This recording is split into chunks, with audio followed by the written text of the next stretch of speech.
Pada siang hari ini kita sudah kembali dalam program Siraman Rohani Kristen bersama dengan saya, Pendeta Peter Tanuwijaya, dan juga dengan pembicara kita pada siang hari ini, Evangelis Kelo Salama. Kita bergabung via Facebook, via Google Meet, dan juga nanti videonya akan diupload di YouTube. Tetapi sebelumnya kita akan buka di dalam doa. Saya persilakan dengan hormat kepada Bapak Evangelis Kelo Salama untuk memimpin kita di dalam doa pembukaan. Mari kita berdoa. Bapa Surgawi, terima kasih Tuhan pada kesempatan siang hari ini kami bisa online, bisa menggabarkan Injil pada saat ini. Biarlah pakailah kami semua, terutama hamba, pakai mulut, bibir, lidah hamba untuk menyampaikan isi hatimu.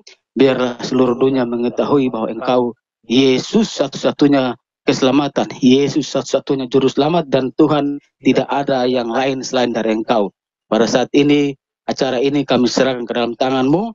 Engkau berkati internet yang kami pakai, alat yang kami pakai, melalui HP, melalui alat-alat yang lain yang mendukung live streaming ini.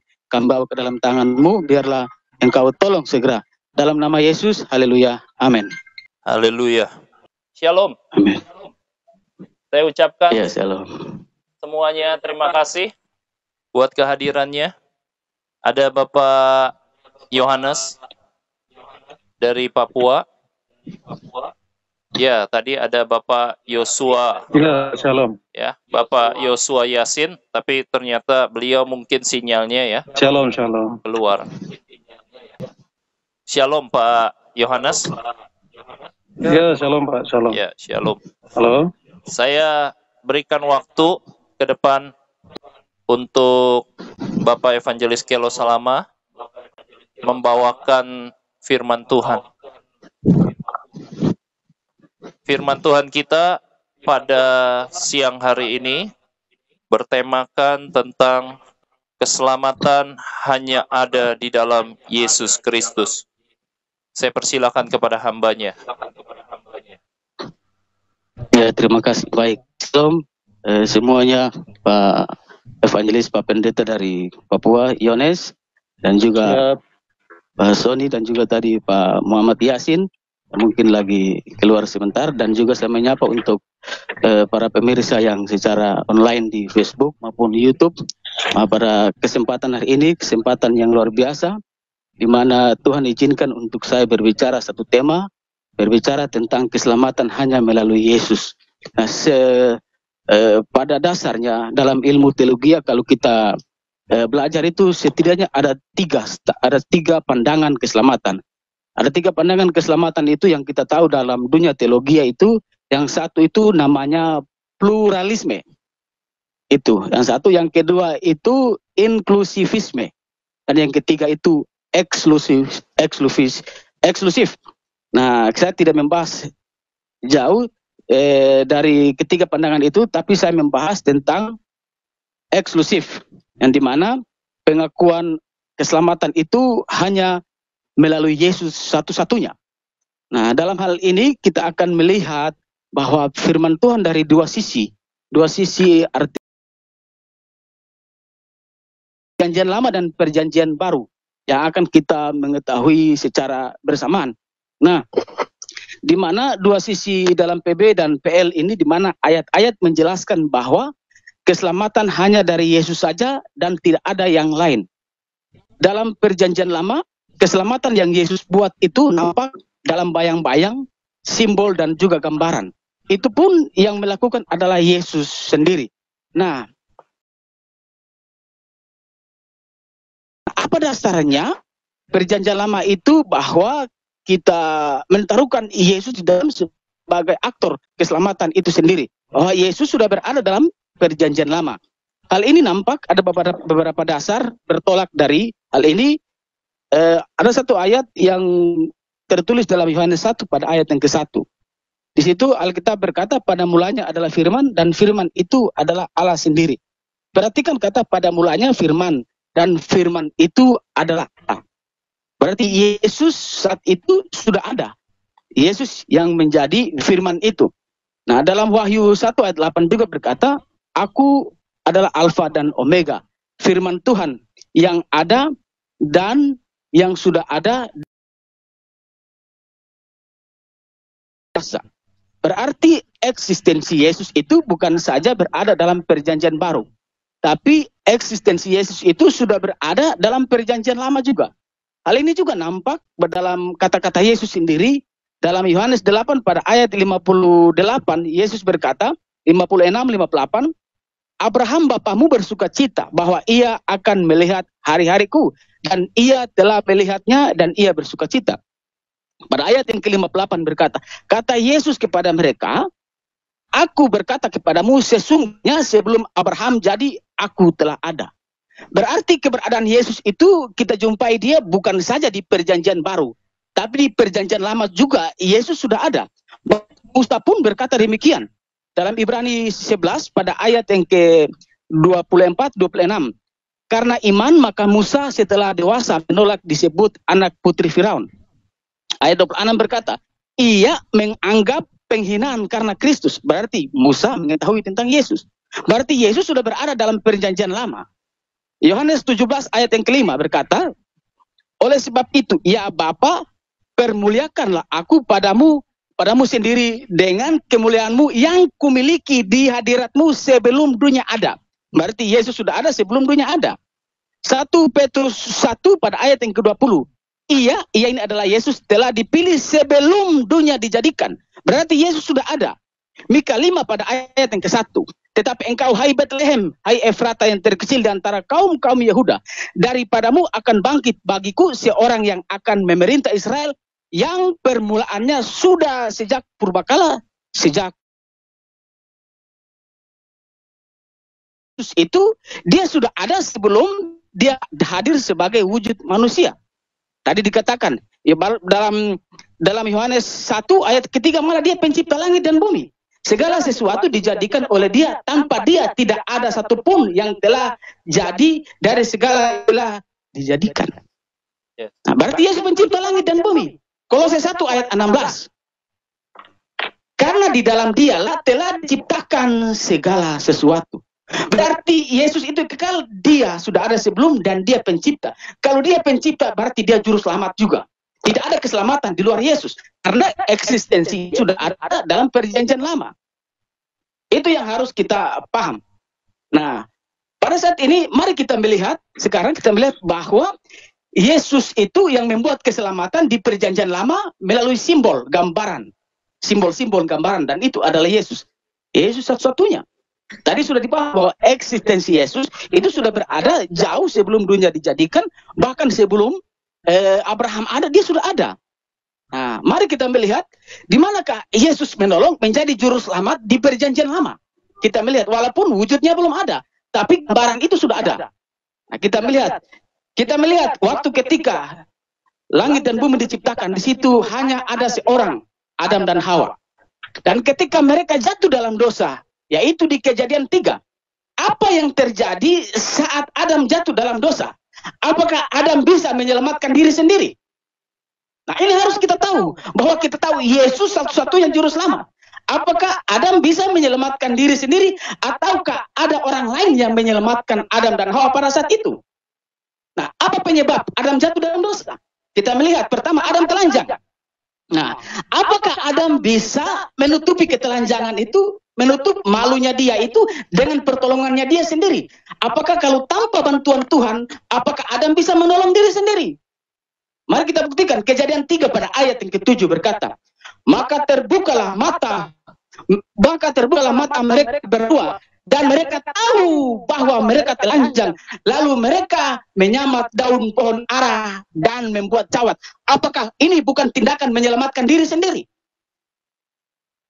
Nah, garis bawahi kata, lalu mereka menyamat daun pohon ara dan membuat cawat. Ini adalah usaha mereka sendiri untuk menyelamatkan diri mereka sendiri dari ketelanjangan. Apakah usaha mereka berhasil atau tidak? Nampaknya tidak. Dari mana kita mengetahui? Tidak, mereka tidak bisa menyelamatkan diri sendiri kalau bukan Yesus yang menyelamatkan mereka. Sekali lagi tadi saya katakan eksistensi Yesus sudah berada dalam perjanjian lama. Nah, kalau ada yang melihat video ini, jangan memotong dan mengkanter sembarang. Saya punya dasar. Saya berbicara, ada punya dasar. Yesus sudah, dan saya katakan ini adalah Yesus. Karena Yesus masih bersama-sama dengan Allah. Dan Yesus tidak terpisahkan dengan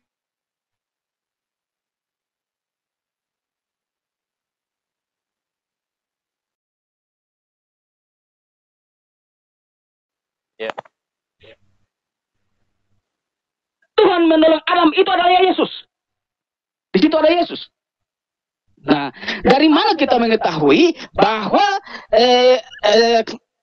Adam dan Hawa tidak bisa menolong diri sendiri dan Tuhan yang menolong? Nah, tadi maka terbukalah mata mereka berdua dan mereka tahu bahwa mereka telanjang. Lalu mereka apa tindakan? Menyamak daun pohon ara dan membuat cawat. Tapi apa yang terjadi? Apakah mereka bisa menolong diri mereka sendiri? Kejadian 3 pada ayat yang ke-10. Di sini jawabannya.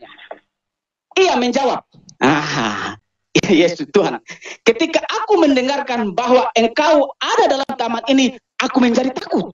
Karena aku telanjang, sebab itu aku bersembunyi. Kenapa takut? Kenapa Adam takut? Kenapa Adam takut dan telanjang dan bersembunyi? Bukankah Adam dan Hawa sudah bertindak? Mereka sudah menutupi ketelanjangan mereka dengan daun pohon ara. Bukankah itu tindakan mereka yang menyelamatkan mereka sendiri? Tapi apa yang terjadi? Mereka bersembunyi karena malu, karena mereka tidak bisa menolong mereka sendiri.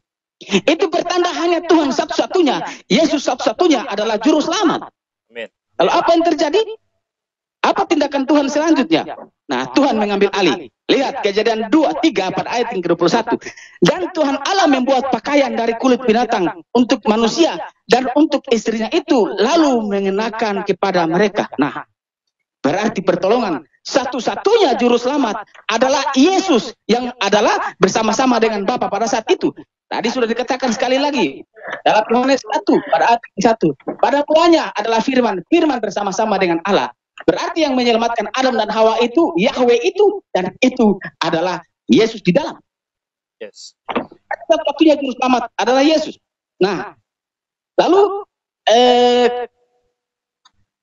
tadi sudah dikatakan bahwa Yesus dalam keberadaan dia dalam perjanjian lama sudah ada. Lalu bagaimana? Adam dan Hawa harus mati. Kenapa? Karena mereka melanggar. Kejadian 2 ayat 7 berkata, jika engkau makan buah itu, engkau akan mati. Lah, kematian yang akan menjemput Adam dan Hawa.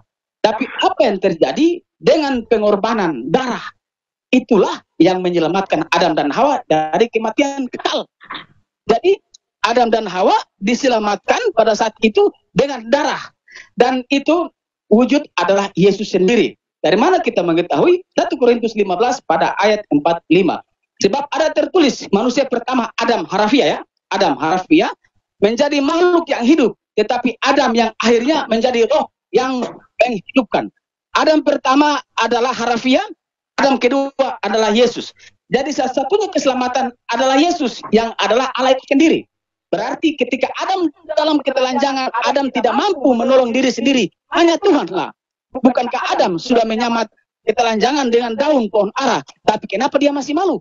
Karena dia tidak dapat menolong diri sendiri. Hanya Tuhan yang turun tangan. Berarti Yesus satu-satunya juru selamat. Bukan kambing dan domba pada saat itu. Itu pada hal yang pertama. Dan juga soal darah binatang ini akhirnya dia berlanjut. Darah binatang yang Tuhan menyelamatkan Adam pada saat itu mengorbankan, dia berlanjut. Berlanjut di mana? Kita mengetahui bahwa 10 tulah. Waktu Tuhan menyuruh Musa mengembalikan bangsa itu kepadanya. Itu ada satu peristiwa di mana malaikat maut membunuh anak-anak sulung yang ada di Mesir. Tetapi apa yang terjadi? Ada satu penolong yang Tuhan buat melalui darah. Barang siapa yang menyeka darah itu di ambang pintu, maka ketika malaikat maut datang untuk membunuh anak sulung, malaikat maut melewati dan tidak membunuh. Nah, dan darah itu adalah lambang tentang Yesus Kristus. Jadi dalam perjanjian lama itu gambaran tentang Yesus sudah ada, dan Yesus adalah sendiri penyelamat. Apakah ada keselamatan lain selain dari darah Yesus, darah yang terpampang di ambang pintu itu? Ada keselamatan lain kah? tidak ada. Buktinya anak-anak Mesir saat itu mati semua. Yang tidak mati hanya anak-anak Israel. Yang dimana darahnya sudah dioles. Dan ketika malaikat maut datang, mereka semua tidak mati. Diselamatkan. Dan hal itu juga tergenapi di 1 Korintus 5 pada ayat yang ke-7. Buanglah ragi yang lama itu supaya kamu menjadi adonan yang baru. Sebab kamu memang tidak berragi, sebab anak domba Paskah kita juga telah disembelih, yaitu Kristus. Nah, jadi dan ini juga menjadi peribadatan di zaman Musa, zaman Daud. Bila orang berbuat dosa itu disembelih kambing domba waktu itu. Ada 3 macam sembelih, ada lembu itu bagi orang kaya, ada domba bagi orang sederhana, ada burung terkukur bagi orang yang tidak mampu untuk mempersembahkan kalau berbuat salah. Nah, itu yang pertama. Tuhan satu-satunya keselamatan. Tidak ada di luar Tuhan, tidak ada di luar Yesus keselamatan kita peroleh. Tadi kita sudah buktikan dengan ayat-ayat tersebut, di mana Adam dan Hawa tidak bisa menolong diri sendiri dari ketelanjangan, tapi Tuhan mengambil alih untuk menolong mereka, sehingga mereka dapat dibalut dengan kulit binatang, bukan dengan pohon ara, yang di mana diciptakan keselamatan dari manusia itu sendiri. Yang kedua adalah peristiwa Nuh. Nah, Nuh ini kita tahu ya, seluruh dunia mati tenggelam. Nah, apakah Tuhan menyediakan beberapa batra di situ? Apakah ada batra lain selain dari batra yang Tuhan buat melalui Nuh? Hanya satu-satunya keselamatan yang mereka peroleh melalui Tuhan, yaitu dengan Nuh yang membuat. Berarti keselamatan tidak ada di luar Tuhan selain dari Tuhan itu sendiri. Nah, kita aplikasikan dalam kehidupan kita yang akan kita nantikan. Dalam 1 Yohanes 2 pada ayat yang ke-17 berkata, dan dunia sedang lenyap dengan keinginannya, tetapi orang yang melakukan kehendak Allah tetap hidup selama-lamanya. Orang melakukan kehendak Allah. Apa itu kehendak Allah? Kehendak Allah itu percaya Yesus. Dari mana kita tahu? Yohanes 6 pada ayat 40. Setiap orang yang melihat anak dan yang percaya kepadanya beroleh hidup yang kekal, dan supaya aku membangkitkannya pada hari akhir zaman. Nah, berarti keselamatan satu-satunya dari Tuhan melalui air bah, yaitu batra Nuh. Kita laju, kita teruskan aja. Yang ketiga, ini perjanjian lama, belum perjanjian baru. Kita teruskan aja dulu. Kasus yang ketiga adalah keselamatan hanya dari Tuhan saja, yaitu ular terung. Di mana kita mengetahui bahwa ketika orang Israel berbuat dosa di padang gurun, maka mereka dipagut ular. Nah, ketika mereka dipagut ular, keselamatan satu-satunya Tuhan buat melalui melihat tembaga ular itu, patung ular itu. Hanya jalan itu sajalah mereka bisa diselamatkan. Dalam Bilangan 21 ayat 9. Lalu Musa membuat ular tembaga dan menaruhnya pada sebuah tiang. Maka jika seorang dipagut ular dan ia memandang kepada ular tembaga itu, ia tetaplah hidup. Dan itu digenapkan oleh Yesus sendiri. Dan sama seperti Musa meninggikan ular di padang gurun, demikian juga anak manusia harus ditinggikan. Nah, dari keempat hal keselamatan yang Tuhan buat ini adalah Yesus satu-satunya juru selamat, Yesus satu-satunya keselamatan yang kita peroleh, yang dimana eksistensinya sudah berada dalam perjanjian lama. Ada 3 contoh, ada 3 hal yang tadi saya tunjukkan di perjanjian lama, di mana keselamatan hanya melalui Tuhan. Nah, sekarang bagaimana tentang konsep dalam perjanjian baru? Kita sudah mengetahui keselamatan yang ada di perjanjian baru yang adalah wujud Yesus sendiri. Yang tadi saya katakan keselamatan di perjanjian lama merupakan bayang-bayang, simbol sebagai darah. Dan di perjanjian baru adalah Yesus sendiri yang adalah darah domba itu sendiri yang dapat menyelamatkan dunia. Nah, ayat yang paling populer yang kita mengetahui itu Yohanes 14 ayat 6. Yesus berkata, aku jalan kebenaran dan hidup. Tidak seorang pun yang datang kepada surga, tidak seorang pun yang datang kepada Bapa kalau tidak melalui Yesus. Nah, berarti Yesus satu-satunya keselamatan di dunia ini. Tidak ada jalan yang lain. Ayat lainnya juga. Kisah Para Rasul 4 ayat 12. Dan keselamatan tidak ada di dalam siapapun juga selain di dalam Dia. Sebab di bawah kolong langit ini tidak ada nama lain yang diberikan kepada manusia. Tidak ada nama lain yang olehnya kita dapat diselamatkan. Nah, ini Petrus berbicara bukan kepada murid-murid Yesus. Petrus berbicara kepada bangsa orang-orang Yahudi, orang-orang imam-imam, orang-orang ahli Taurat. Dia bilang keselamatan tidak ada di luar Yesus. 1 Timotius 2 pada ayat yang ke-5. Karena Allah itu Esa pula Dia yang menjadi pengantara antara Allah dan manusia. Karena Allah adalah satu pula keselamatan yang dari Yesus itu. Dalam Efesus 2 pada ayat yang ke-18, karena oleh dia karena dia kita kedua pihak dalam satu roh beroleh jalan masuk ke dalam Bapa. Nah, berarti dari ayat tersebut mengetahui bahwa keselamatan itu hanya berada dalam Yesus dan tidak ada di jalan lain. Nah, ini menarik. Hal yang ketiga, ini ada pendapat. Ada pendapat, saya tidak sebut. Itu saya kira tadi yang dalam bahasa pertama itu pluralisme. Dan di mana mereka mengatakan bahwa orang yang tidak percaya Yesus bisa selamat. Nah, apa tanggapan? Nah, sebentar nanti Pak Yosua bisa bahas melalui Islamologi, bisa juga sebentar. Tapi saya landasi dulu dengan hal ini. Nah, ada orang yang mengatakan orang yang tidak percaya Yesus itu bisa selamat dengan jalan berbuat baik.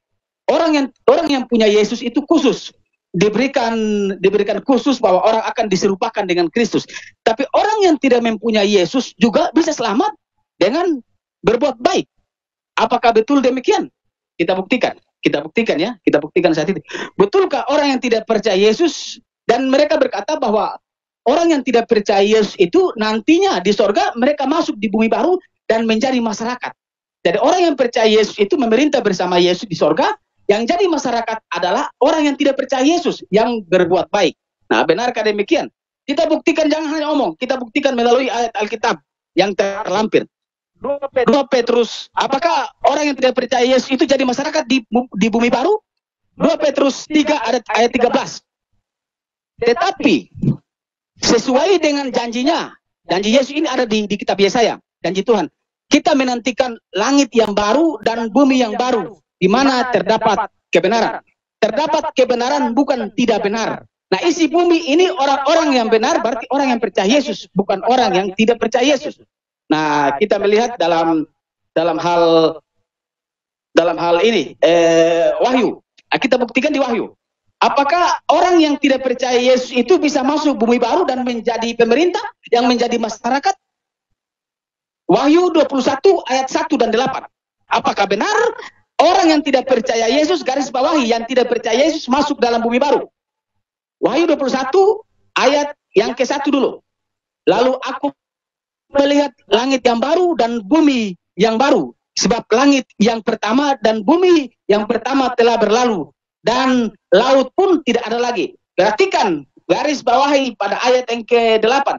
Tetapi, ini bumi baru ya, tetapi orang-orang penakut, orang-orang tidak percaya, orang-orang keji, orang-orang pembunuh, orang-orang sundal, tukang sihir, penyembah berhala, dan semua pendusta, mereka mendapat bagian mereka di dalam lautan yang menyala-nyala oleh api belerang. Inilah kematian kedua. Ngaco, berarti orang yang bilang tidak percaya Yesus masuk bumi baru. Catat ayat ini, catat.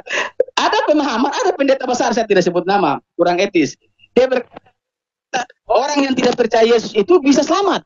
Dia menjadi masyarakat di bumi baru. Nah, Wahyu 21 berkata orang tidak percaya tidak masuk dalam kerajaan surga, dalam bumi baru. Itu teologi dari mana? Saya bertanya, teologi dari mana? Nah, terus siapakah yang menjadi masyarakat sebenarnya di surga nanti? Nah, apakah orang yang tidak percaya? Nah, yang menjadi masyarakat di surga bukan orang yang tidak percaya, tapi orang yang percaya, murid Yesus. Yang menjadi masyarakat orang yang percaya. Matius 19 pada ayat ke-28. Ini Yesus berkata, aku berkata kepadamu. Artinya penciptaan, pembaruan, kehidupan yang baru. Nanti pada saat Yesus menjadi raja. Apabila anak manusia bersemayam di tahta kemuliaannya, kamu yang telah mengikut aku akan duduk juga di atas 12 tahta untuk menghakimi ke-12 suku Israel. Nah, kamu yang siapa yang jadi pemerintah, siapa yang menjadi rakyat, bukan orang yang tidak percaya. Yang menjadi pemerintah adalah orang yang mengikut Yesus. Orang yang menjadi murid Yesus, yang mengikut Yesus setiap hari, dialah yang akan memerintah bersama Yesus. Lalu yang menjadi rakyat siapa? Yang menjadi rakyat adalah orang yang percaya setengah-setengah. Orang yang percaya Yesus tetap selamat. Orang yang percaya Yesus tetap selamat. Orang yang tidak ikut Yesus pun bisa selamat kalau dia percaya Yesus. Mari ingat baik-baik. Orang yang tidak ikut bersama Yesus pun kalau dia percaya Yesus dia selamat, tapi dia tidak mempunyai upah. Nah, dia itulah yang akan menjadi masyarakat, bukan orang yang tidak percaya. Nah, 12 murid yang mengikut Yesus, Yesus janjikan itu mereka menghakimi 12 tahta, mereka akan menghakimi ke 12 suku Israel. Itu mereka memerintah. Tapi apakah Sakeus yang tidak pernah mengikut Yesus dia masuk neraka? Tidak. Sakeus tidak pernah mengikut Yesus, dia menerima Yesus. Dia percaya Yesus, tapi dia tidak menjadi murid Yesus.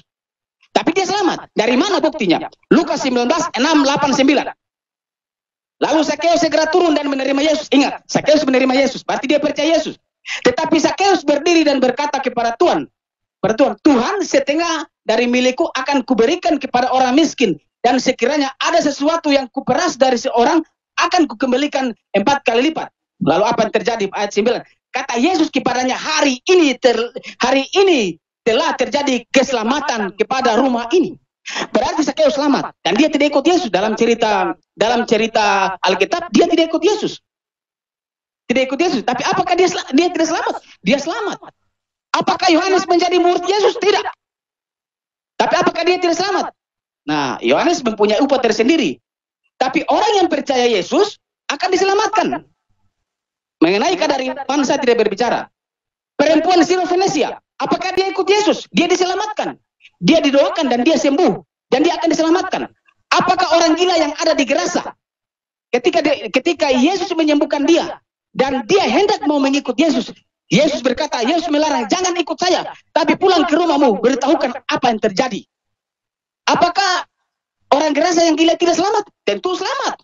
Tapi apakah orang Gerasa ini mendapat upah? Belum tentu. Karena dia tidak ikut Yesus, dia tidak menjadi murid Yesus.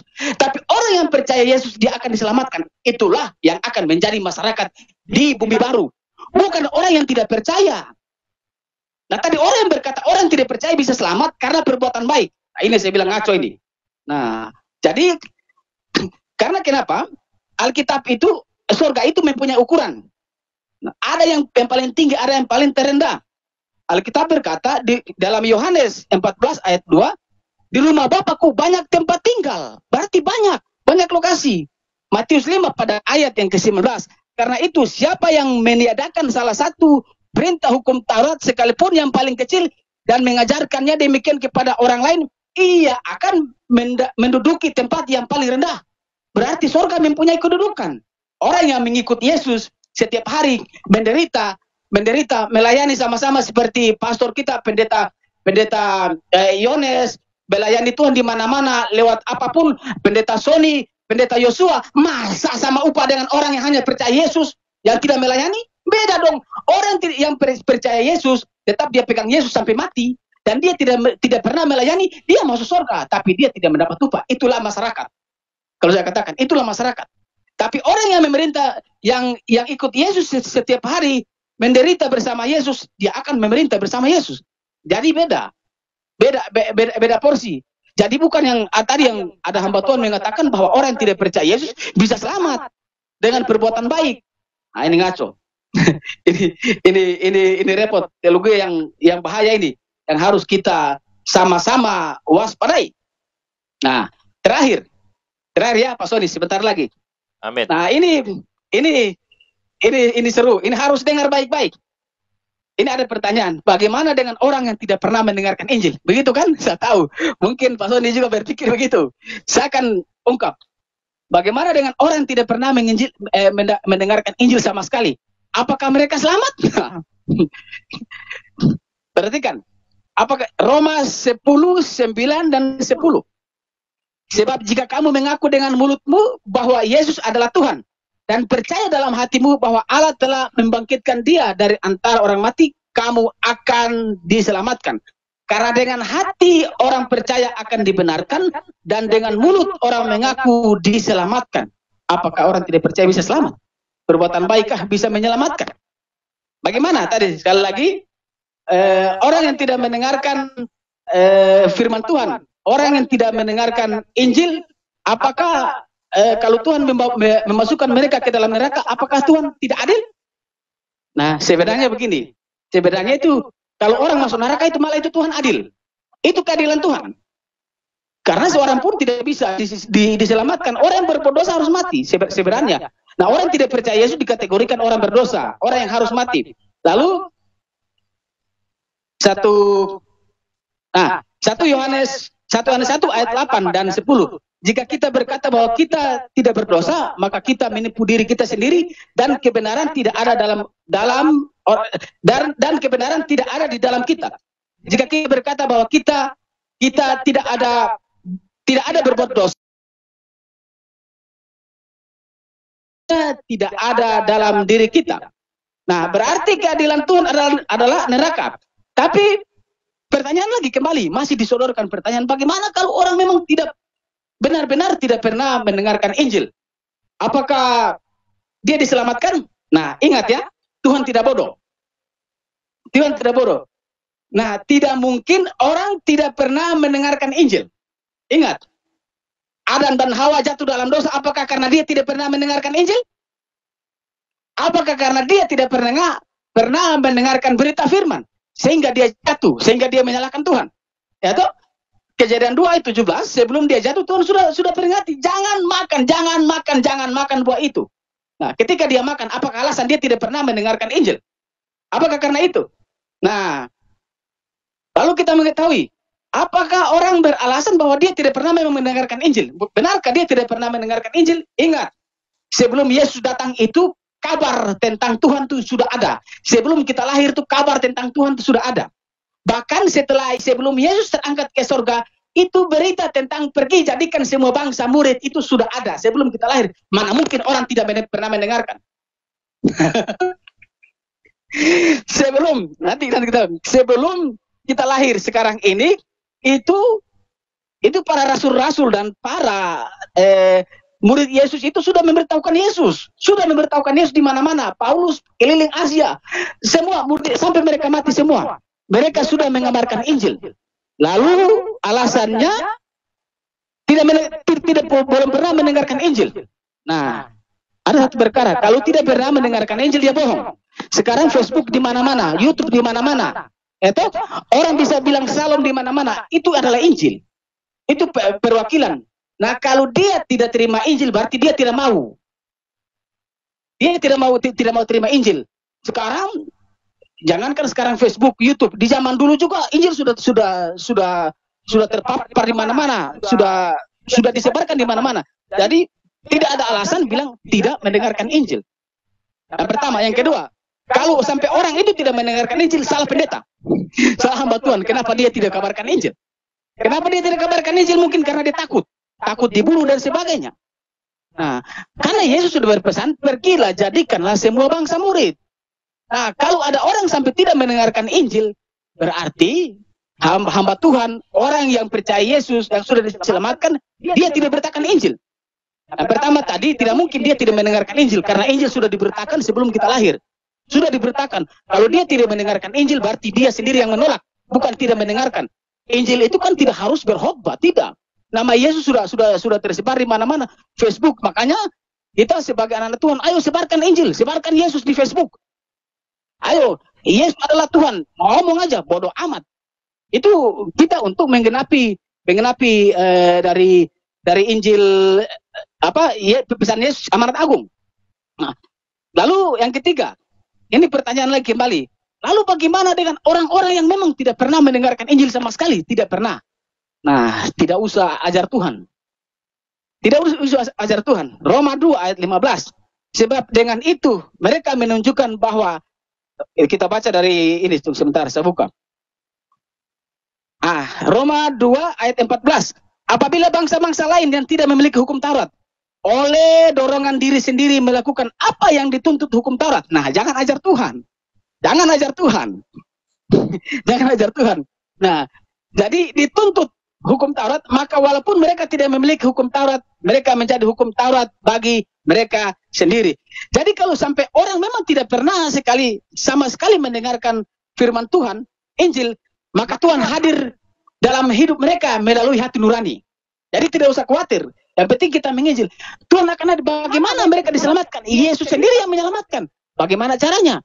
Yesus akan goda hati mereka. Hadir bahwa saya adalah Yesus. Saya adalah Yesus. Dan ketika mereka respon, mereka akan percaya bahwa Yesus yang ada dalam hati itulah yang mereka percaya, mereka diselamatkan. Jadi tidak ada alasan bilang Injil mereka tidak dengar. Bohong. Injil sudah diberitakan. Semenjak dari Adam dan Hawa sudah diberitakan kabar. Adam, jangan makan buah itu. Kalau engkau makan, engkau mati. Berarti Injil sudah diberitakan.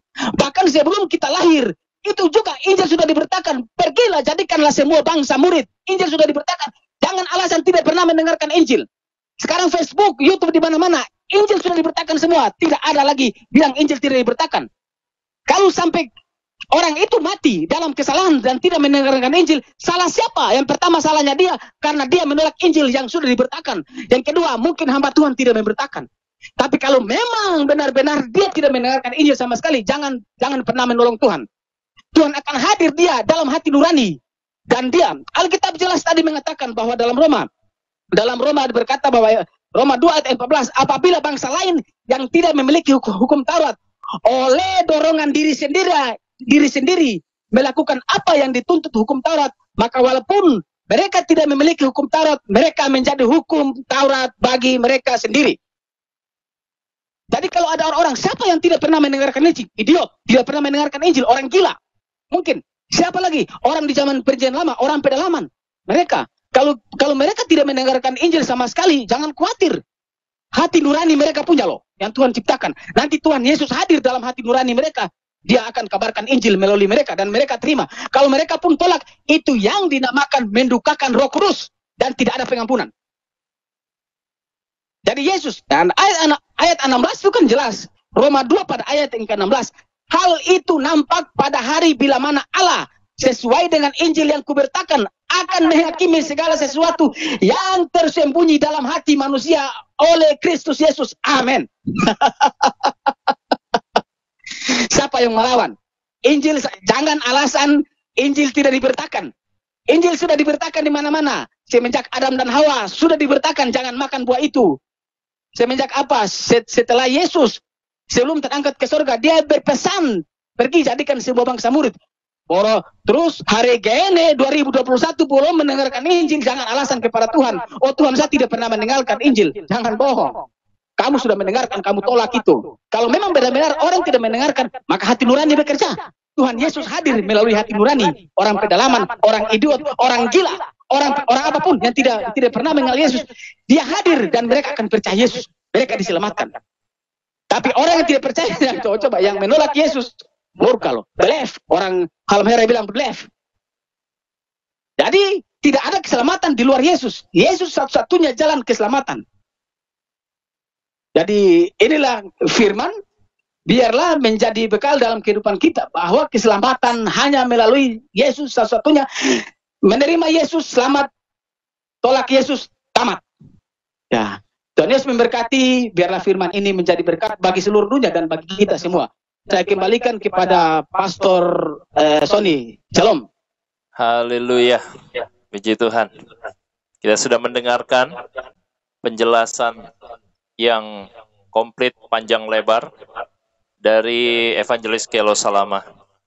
Puji Tuhan, hari ini bergabung dengan kita Bapak Yohanes dari Papua ya. Dari Papua. Ya benar ya Pak ya? Betul. Ya, dari Pulau Sorong ya. Dari kota ya, kota Sorong. Benar. Dan juga ada, ini siapa nih yang bergabung dengan kita, VDS ini? Perkenalkan diri, siapa itu? Iya, bisa memperkenalkan diri. Kita ini pelayan Tuhan, kebaran Injil jadi. Oke. Ya, Bapak, ini VDS ya, bisa memperkenalkan diri, dinyalakan suaranya.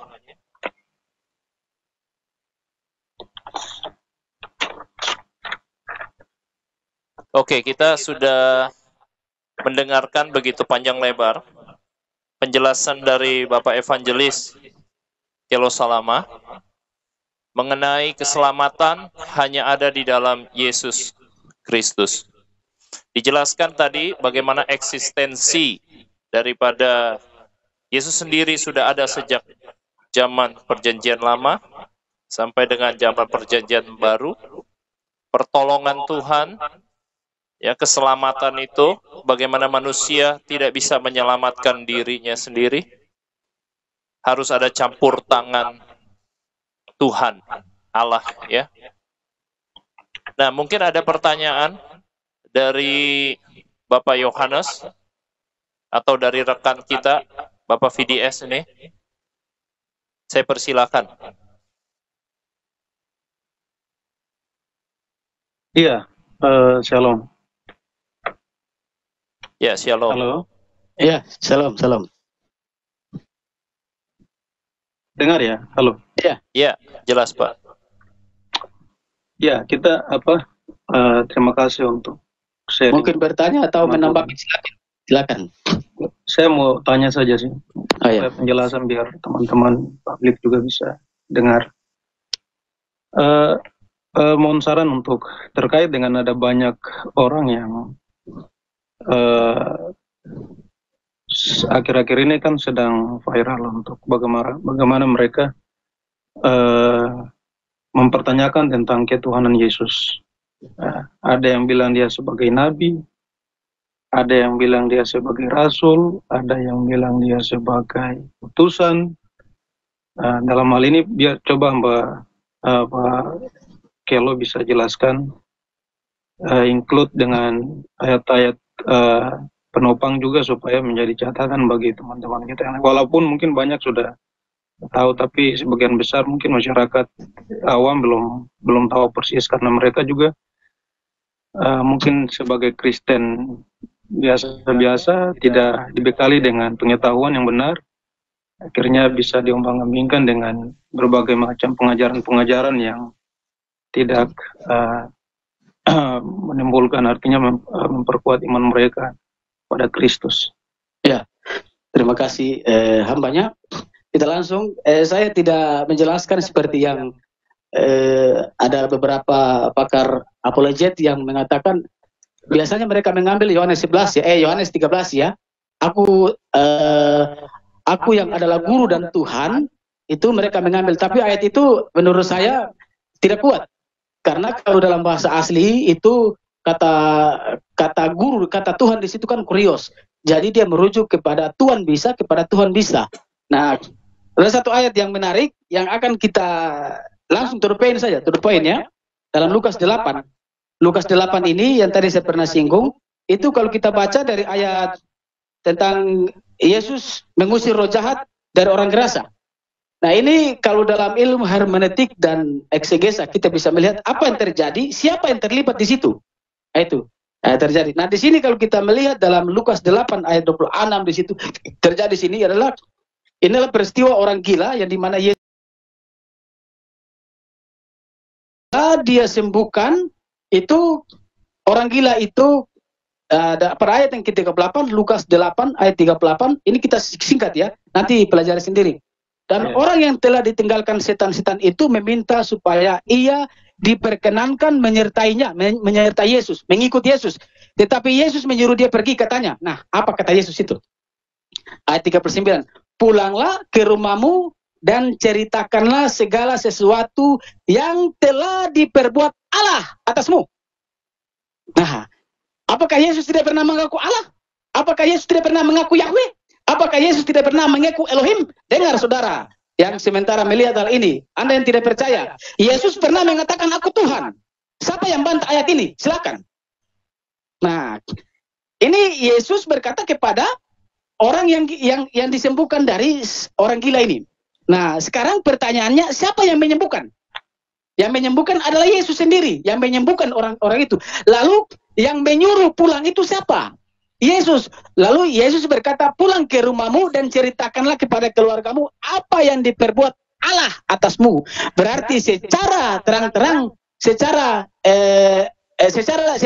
terang-terang Yesus mengatakan dia adalah Tuhan. Itu satu. Yang ayat lain nanti saudara baca di Lukas, kalau tidak salah Lukas 17. Di situ ada orang kusta, 10 kusta. Saya lihat dulu. Lukas sebentar. Kalau tidak salah Lukas 17. 10 kusta. Tunggu. Saya lihat dulu sebentar, Pak. Ya.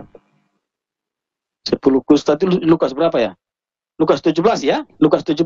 Nah, Lukas 17 pada ayat yang ke-11. Kita baca, dalam perjalanannya ke Yerusalem, Yesus menyusur perbatasan Samaria dan Galilea. Ketika ia memasuki suatu desa, datanglah 10 orang kusta menemui Yesus. Mereka tinggal berdiri agak jauh dan berteriak, "Yesus Guru, kasihanilah kami." Lalu ia memandang mereka dan berkata, "Pergilah, perlihatkanlah dirimu kepada imam-imam." Siapa yang berkata situ? Yesus yang menyuruh, "Pergilah, perlihatkanlah kepada imam-imam." Ini Yesus yang menyembuhkan. Dan sementara mereka di tengah jalan, mereka menjadi tahir. Nah, mereka yang sudah sembuh. Nah, pada ayat yang ke-15, seorang dari mereka ketika melihat bahwa ia telah sembuh, kembali sambil memuliakan Allah dengan suara nyaring. Kembali ke siapa? Kembali ke Yesus. Dia kenapa? Dia memuliakan Allah. Berarti Yesus itu siapa? Yesus adalah Allah. Terus, lanjut. Ayat 16. Lalu tersungkur di depan kaki Yesus. Berarti dia kembali memuliakan Allah, itu kembali kepada Yesus. Orang kusta itu berkata sendiri, kembali memuliakan Allah. Berarti Yesus adalah terang-terang dikatakan situ, dia adalah Allah. Terus, ayat 17. Ini kata-kata Yesus ya. Lihat, perhatikan. Ini tadi kata orang kusta ya, bukan kata Yesus. Mungkin kita ragukan, karena kata orang kusta bukan kata Yesus sendiri. Bukankah orang-orang yang di luar sana berkata, di manakah mulut Yesus sendiri berkata, "Aku Tuhan"? Nah, ayat tadi saya sudah tunjukkan di Lukas. Ayat 17, perhatikan, ini kata Yesus. Lalu Yesus berkata, bukankah ke-10 orang tadi semuanya telah menjadi tahir? Di manakah orang yang 9 orang itu? Ayat 18. Tidak adakah di antara mereka yang kembali untuk memuliakan Allah? Haleluya. Yesus adalah Allah ternyata. Yesus mengaku dia adalah Allah. Yang suruh pergi tadi siapa? Yesus. Pergilah, perlihatkan dirimu kepada siapa tadi? Imamnya. Kepada imam-imam. Lalu pergilah, perlihatkan dirimu kepada imam-imam. Nah, Yesus yang sendiri bilang pergi, dan dia sendiri yang bilang, tidak adakah di antara mereka yang kembali untuk memuliakan Allah? Nah, berarti Yesus adalah Allah sendiri. Yesus mengaku dia sendiri adalah Allah. Dan sini dikatakan Allah dalam bahasa Ibrani. Allah di sini kan? Allah itu apa tahu saudara? Nah, mungkin kata kalau hakikatnya Elohim. Tapi kalau nama pribadi di sini adalah Yahweh yang tidak bisa diragukan. Bahwa itu pencipta langit dan bumi. Ya, jadi itu Pak. Kalau orang yang meragukan dia adalah 2 ayat tadi sudah cukup untuk menjawab pertanyaan dari mereka bahwa di mana Yesus mengatakan Tuhan. Di situ Yesus mengatakan Tuhan tadi di Lukas 8 dan juga di Lukas 17. Yesus sendiri mengatakan dia Tuhan. Dia bukan mengatakan dia Tuhan, dia adalah Allah. Berarti dalam bahasa Ibrani dia adalah Yahweh. Terima kasih.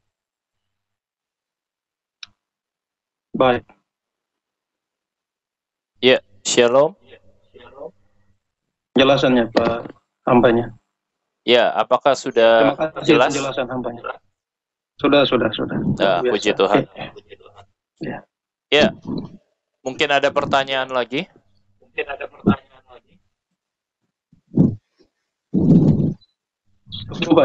Cukup. Nah, dari ini ada satu orang. Ini Pak VDS ini ada bersama-sama dengan kita.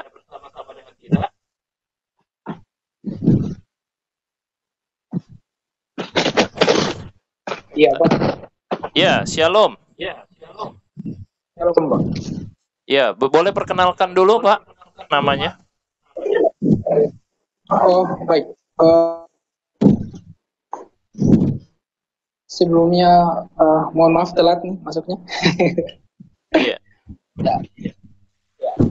Nama saya Van Becin Salama, ya, dari panggil Van. Siapa Pak? Kurang jelas Pak. Oh, itu mahasiswa Pak itu. Itu mahasiswa teologi itu betul. Oh. Nah, Van Becin Salama. Saya dapat link ini dari update story-nya Bung Kelo, Pak Kelo. Iya. Mahasiswa dari GSA kalau tidak salah ya. GSA. Saya dari mahasiswa ATAPT Jakarta. Iya. Namanya tadi siapa Pak? Fandi. Panggilnya Fandi. Fandi. Iya Pak, benar. Iya. Mungkin Bapak Fandi ada pertanyaan tentang tema kita hari ini?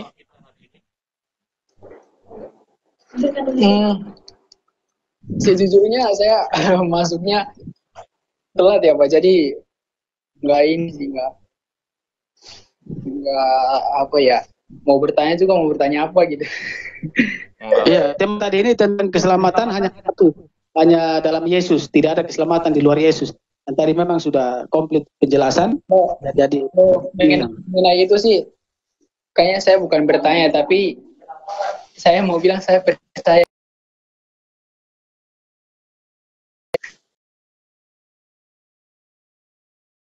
Oke. Iya, puji Tuhan. Tadi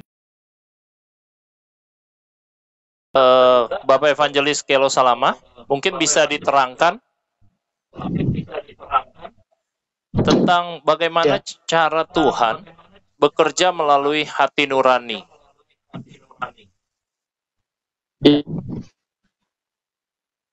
Ya, tadi sudah dipaparkan ayat di Roma 2, di situ jelas bahwa dalam penginjilan ini kadang-kala orang-orang yang tidak terjangkau. Terus sebentar sembari saya lihat, ada orang-orang yang memang tidak dapat dijangkau. Jadi alasannya mereka punya alasan kenapa saya tidak diselamatkan begitu. Nah, jadi keselamatan yang tadi saya katakan pertama bahwa firman itu sudah diberitahukan. Tidak mungkin orang tidak mendengarkan firman Tuhan. Jadi tidak ada alasan orang berkata tidak mendengarkan Yesus. Nah, di zaman Adam dan Hawa saja itu sebelum dia melakukan dosa itu firman sudah dikatakan. Kejadian 2 ayat 17. Nah, kita beralih ke situ dulu ya. Kejadian 2 ayat 17. Jika engkau makan buah itu engkau akan mati. Nah, firman sudah disampaikan, setelah itu dia tidak mendengarkan. Jadi ketika dia mati, itu salahnya bukan Tuhan, tapi firman sudah disampaikan. Nah, setelah dari zaman itu pula, itu Tuhan sudah mengutus para nabi-nabi untuk memberitahukan supaya orang jangan berbuat dosa. Jadi tidak ada alasan orang tidak pernah mendengarkan firman. Nah, di zaman sekarang juga sebelum Yesus terangkat, dia juga sudah berpesan kepada murid-murid, pergi jadikan semua bangsa murid. Jadi tidak ada alasan orang tidak pernah mendengarkan Injil. Kalau orang sampai dia bilang tidak pernah mendengarkan Injil, dia tidak selamat, berarti dia menolak Yesus. Bukan dia tidak dengar. Dia sudah mendengarkan dan mungkin dia menolak Yesus, itu pertama. Yang kedua, ya salah kita, hamba Tuhan tidak memberitahukan. Karena kita diperintahkan pergilah jadikan semua bangsa murid. Jadi kalau ada orang yang kita tahu dia tidak dengar firman, kalau kita tidak sampaikan, itu salah kita. Dan yang ketiga, kalau memang sampai benar-benar orang itu tidak mendengarkan Injil, tadi saya katakan bahwa kita tidak bisa tolong Tuhan. Nah, itu Tuhan yang berkarya. Tuhan yang punya, ambil air langsung. Kita juga jangan mengharapkan Tuhan gitu. Kita juga semampu kita berusaha untuk batasan, mungkin dengan jarak, dengan waktu dan sebagainya. Dan setelah dia mati, kalau dia tidak dengar Injil, itu tidak, Tuhan akan sampaikan Injil ke dia sendiri. Melalui apa? Katakan Roma 2 itu pada ayat yang ke-13 dan ayat 14.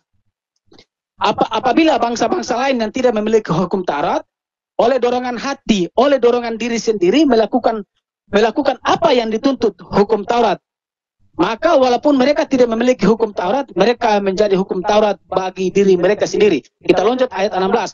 Hal itu nampak pada hari bila mana Allah sesuai dengan Injil yang kuberitakan akan menghakimi segala sesuatu yang tersembunyi dalam hati manusia oleh Kristus. Nah, jadi caranya hambanya bertanya caranya bagaimana? Itu cara Tuhan. Itu cara Tuhan. Karena cara Tuhan itu kita kadang-kala hati nurani ini kan kadang-kala berbicara dalam hati. Itu cara Tuhan untuk tadi Pak Yosua sudah keluar. Dia sendiri itu hati nurani. Dia diselamatkan itu hati nurani Pak Yosua sendiri. Dia itu tiba-tiba melihat sinar matahari, sinar Yesus yang keluar dari jendela. Lalu situlah dia percaya. Bukankah itu dari hati nurani juga? Dari Yesus menerangi. Jadi itu cara Tuhan, dia punya cara tersendiri. Dia punya cara tersendiri untuk menyelamatkan yang dimana Injil tidak terjangkau. Tidak terjangkau. Mungkin lagi tidur tiba-tiba dia mimpi. atau mungkin dia punya hati, dia bergerak bahwa saya harus percaya Yesus. Kalau si Nania Idol dia percaya Yesus bukan orang, bukan Injil. Tapi ketika dalam rumah dia pernah nongkrong dengan orang Kristen, terus dia Alkitab, lalu dia punya hati terkoyak. Dia bertanya-tanya, bukankah itu hati nurani? Itulah yang saya maksud, Tuhan bekerja secara khusus pada orang-orang yang memang tidak dijangkau. Nah, mungkin seperti itu, Pak. Seperti itu. Oke. Berarti sama seperti pertobatan Rasul Paulus. Ya, betul. Hati nurani, betul. Iya. Di mana ada intervensi Allah juga ya di dalamnya ya. Ada intervensi, betul, setuju. Iya. Setuju. Jadi apa yang menjadi bagian kita lakukan. Kalau Tuhan sudah perintahkan menginjil, ya menginjil. Nah, kalau dalam perjanjian lama ngeri Pak. Itu dalam Yeskiel, kalau aku menaruh kamu menjadi penjaga Israel. Jika orang itu mati dalam kesalahan dan kamu tidak melakukan, aku tuntut kamu. Itu Tuhan bilang dalam perjanjian lama. Tapi kalau engkau sudah memberitahukan dan dia tidak mau tahu, biarlah. Itu dia tanggung sendiri, tapi kamu bebas. Itu dalam PL loh. Dalam perjanjian baru kita masih diberikan kesempatan luar biasa. Jadi kalau saya lihat ini Bapak Pendeta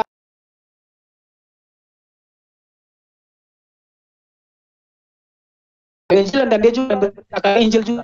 Itu luar biasa. Jadi apa yang harus kita menginjili, kita injili. Saya ini tidak takut menginjil, saya injili. Kalau tahu Pak Evangelis Pendeta Yones juga tahu, saya menginjili. Mau terima tidak terima saya injili. Selebihnya nanti hati nurani. Kalau dia masih ragu-ragu nanti Tuhan punya urusan. Jadi kalau sampai dia memang tidak pernah mendengarkan Injil sama sekali, kalau dia memang masuk neraka, lalu alasan dia tidak pernah mendengarkan Injil, bohong, nggak mungkin Pak. Nggak mungkin, karena pertama Injil sudah ada. Sebelum kita ada Injil sudah ada. Dan sudah diberitakan. Sebelum kita ada, Yesus sudah suruh. Nah, kalau memang dia masuk neraka, berarti dia tolak Injil. Yang kedua, kalau memang dia tidak pernah mendengarkan Injil, maka hati nurani dia akan bekerja. Tuhan akan bekerja langsung. Jadi itu kira-kira. Jadi hanya Yesus satu-satunya tidak. Yes. Oke. Nah, saya mau tanya lagi nih, satu pertanyaan. Ya, mungkin yang lain kalau ada pertanyaan boleh ya. Kesempatan 2 kali pertanyaan lagi.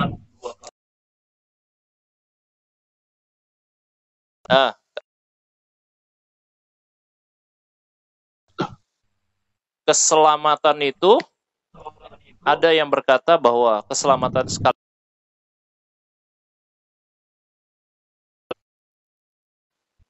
Ya, menurut Bapak Kelo bagaimana tuh? Sekali selamat tetap selamat atau bagaimana? Iya. Sekali tetap selamat. Ya. Jadi begini. Kalau kita baca di Yohanes 10 pada ayat 8-29, itu Yesus sendiri berkata, kita buka dulu. Yohanes 10 ayat 28-29. Nah, di situ Yesus berkata, aku memberikan hidup kekal kepada mereka, dan mereka pasti tidak akan binasa sampai selama-lamanya. Siapa yang merebut dari tangan Yesus? Kalau Yesus sudah selamatkan, pertama ya. Nah, jadi berkaitan dengan pertanyaan itu, kalau menurut saya, ini menurut Alkitab, ada 2 kategori orang. Ada 2 kategori orang bahwa keselamatan yang dia peroleh itu paten atau tidak.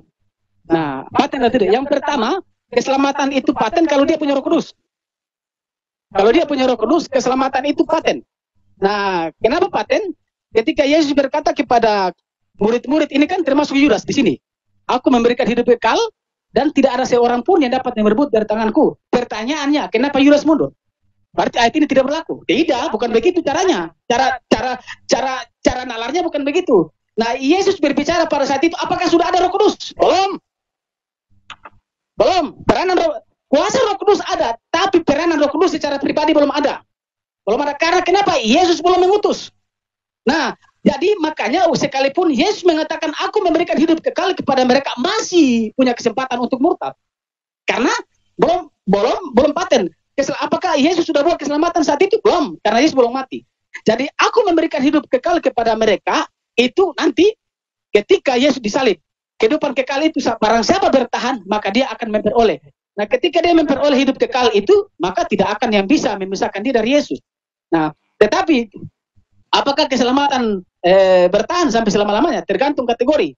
Apakah dia sudah punya Roh Kudus belum? Kalau orang yang punya Roh Kudus itu bukan tandanya bukan orang yang dikatakan selamat itu bukan batasannya dia menjadi pendeta, penginjil, tidak, belum tentu. Ya Allah ini saja mundur, ya toh, dan menjadi pengkhianat. Jadi orang yang dikatakan sekali selamat tetap selamat itu saya setuju, tapi dalam kategori mana? Orang sudah punya Roh Kudus. Tapi kalau orang hanya sekedar percaya, Alkitab berkata, jika hanya engkau beriman, perbuatanmu tidak ada, engkau mati. Nah, berarti ada batasan. Iman itu punya tingkatan. Di mana punya tingkatan? Alkitab berkata, engkau punya iman sebiji sesawi, engkau dapat memindahkan gunung. Berarti iman itu punya tingkat.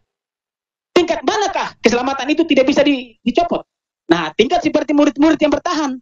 Murid-murid Yesus ke-12, ke-11 murid itu yang bertahan. Mereka itu, kenapa? Karena jika Roh Kudus turun ke atas kamu, maka kamu akan menerima kuasa. Nah, kuasa itu yang akan membentengi mereka, dan mereka akan menginjil, dan mereka tidak akan dibinasakan oleh siapapun. Tetapi kalau hanya percaya biasa saja, dan tanpa menerima Roh Kudus, wah, ini bisa hilang keselamatan. Bisa hilang. Kalau dia murtad, kalau dia tidak murtad, ya tidak. Kalau dia murtad, ya pasti hilang. Karena ada perbedaan orang yang mengalami kuasa Roh Kudus dan orang yang memiliki Roh Kudus. Kalau Pak Peter lagi sakit, saya doakan sembuhkan. Itu bukan berarti Pak Peter sudah memiliki Roh Kudus. Tapi itu sementara Pak Peter sedang mengalami kuasa Roh Kudus. Mengalami. Tapi kalau memiliki belum tentu. Alkitab berkata apa? Nah, ini yang penting. Galatia 5 kan 22 ya kalau tidak salah ya. Dari buahnya lah engkau akan mengenal mereka. Orang yang punya Roh Kudus itu ada buah. Amen. Buah apa? Kasih, sukacita, damai sejahtera. Itu yang akan membentengi dia, dan dia sekali selamat tidak selamat. Tapi kalau dari nampak buah tidak kelihatan, maka orang pasti ini iman abal-abal, dan dia sekali selamat tetap bisa goyah. Jadi kalau pertanyaan itu saya jawab bahwa kategori yang mana dulu? Keselamatan yang mana dulu? Keselamatan sekali selamat tetap selamat, kategori mana dulu? Orang yang memang sudah punya Roh Kudus, yang sudah dibentengi, itu tidak bisa. Tidak akan bisa dipisahkan dari kasih Yesus. Roma 8. Ya? Siapa yang akan memisahkan kita dari kasih Kristus? Mautkah? Atau ketelanjangan? Tidak bisa. Tapi kalau orang yang beriman sama seperti Yudas itu juga orang percaya, tapi percayanya sebatas mana? Maka keselamatan bisa hilang. Keselamatan bisa hilang terkecuali dia mengundurkan diri, maksudnya saya. Tapi kalau dia beriman kepada Yesus, walaupun dia masih belum terlalu tahu, tapi kalau dia tidak mundur, dia selamat. Tapi kalau ketika dia percaya kepada Yesus, dia ragu-ragu karena ekonomi dan sebagainya, dan tinggalkan, left, tidak selamat. Left, tidak selamat. Tapi kalau yang kategori selamat tetap selamat itu yang saya katakan tadi, dia mengikuti Yesus sampai di mana Yudas, Petrus pun kan mengundurkan diri waktu itu. Dia kan kabur kan, lari menyangkal Yesus. Tapi kan dia kembali. Ada perbedaan jatuh dalam dosa dan hidup dalam dosa. Nah, orang yang percaya kepada Yesus, yang benar-benar sudah dipercaya, bisa jatuh dalam dosa, tapi tidak bisa hidup dalam dosa. Kalau ayam itu kan bisa jatuh dalam air, ayamnya, tapi ayam tidak bisa hidup dalam air. Kalau ayam hidup dalam air ayam mati. Orang percaya kepada Yesus bisa jatuh dalam dosa, bisa. Saya bilang tidak bisa, tapi tidak bisa hidup dalam dosa. Kalau orang percaya dalam Yesus, orang percaya Yesus harus tidak bisa hidup dalam dosa. Kamu lebih hebat dari Nuh, kamu lebih hebat dari Abraham, kamu lebih hebat dari Yehuda. Yehuda itu menghamili menantu sendiri, dan anaknya Peres itu menantu sendiri.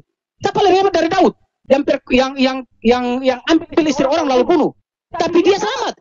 Dia kategori jatuh dalam dosa. Saya tidak bilang iya itu ya kompromi dalam dosa. Tapi ada kategori jatuh dalam dosa dan hidup dalam dosa.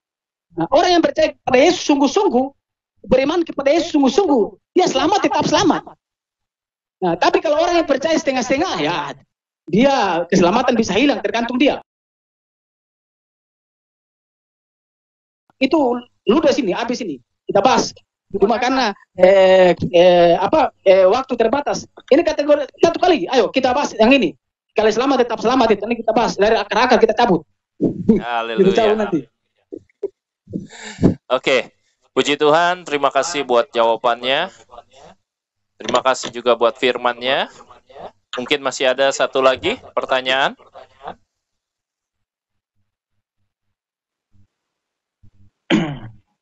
Ya. Halo, Shalom. Ya. Halo. Ya, Shalom. Iya. Terkait dengan penjelasan ini mungkin bisa Pak Kelo bisa jelaskan lagi yang Yohanes 8 ayat 24 itu. Karena itu aku berkata padamu bahwa kamu akan mati dalam dosamu, sebab jikalau kamu tidak percaya bahwa akulah dia. Iya. Iya. Itu tadi yang seperti sudah dijelaskan bahwa ada dua kategori orang yang sudah diselamatkan. Nah, orang yang sudah percaya, betul-betul percaya, dia tidak akan hidup dalam dosa.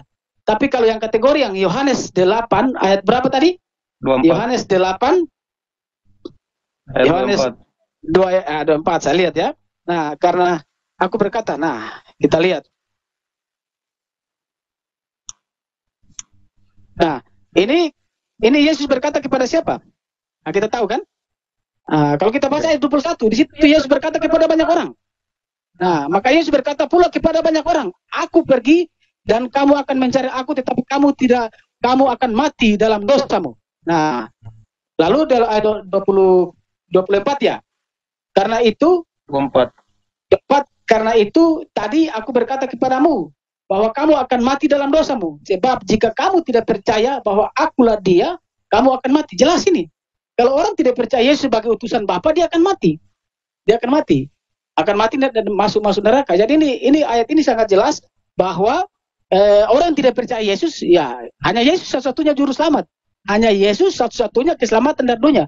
Kalau orang tidak percaya, dia akan mati. Kalau orang percaya, dia selamat. Tapi kategori keselamatannya yang tadi yang saya bilang. Kategori yang mana? Yang murni nomor 1, yang percaya sungguh-sungguh nomor 1, itu keselamatan tidak akan bisa hilang. Tapi kalau keselamatan hanya, kalau percaya hanya percaya saya begitu, keselamatan bisa hilang, tergantung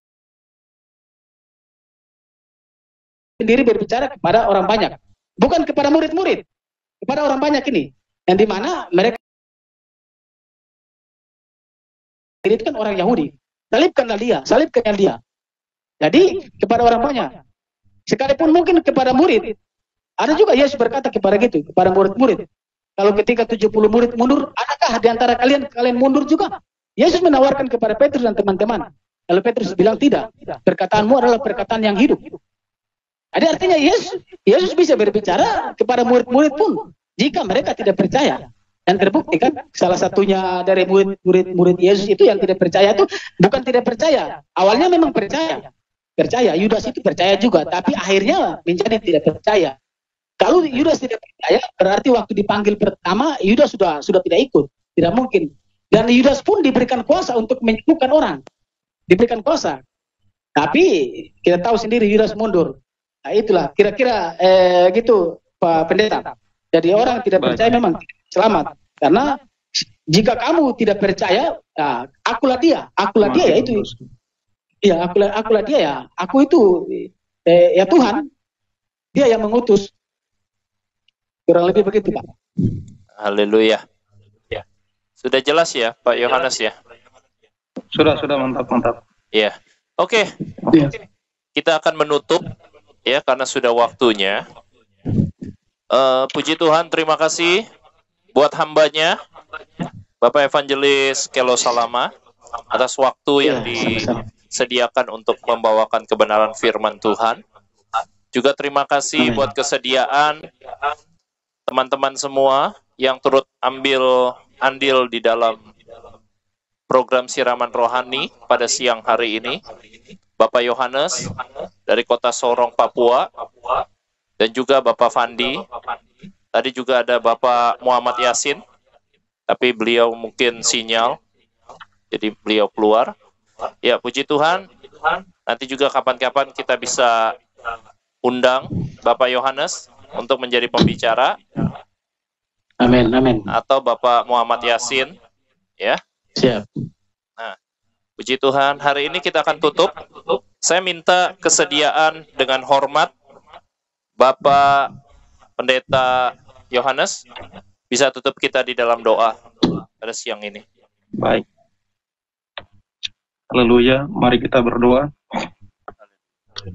Terima kasih Bapa di surga, Bapa yang kami sembah dalam nama Yesus. Terima kasih atas pencerahan rohani yang Tuhan berikan melalui hamba-Mu di saat siang hari ini. Kami terlalu percaya bahwa Engkau adalah satu-satunya Tuhan yang benar, yang harus kami percaya.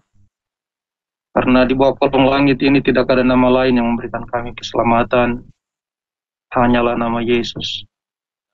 Oleh karena itu, tidak ada alasan untuk kami beritakan firman-Mu.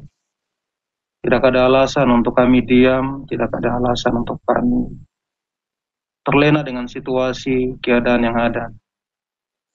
Tapi dengan tegas kami mengatakan bahwa Injil ini harus disampaikan dan diberitakan supaya setiap orang percaya yang benar. Hamba berdoa bagi room ini, Bapak Valencia, Tuhan Engkau memberkati hamba-Mu dalam segala apa yang dia kerjakan, dalam segala apa yang dia lakukan, dibuat Tuhan berhasil.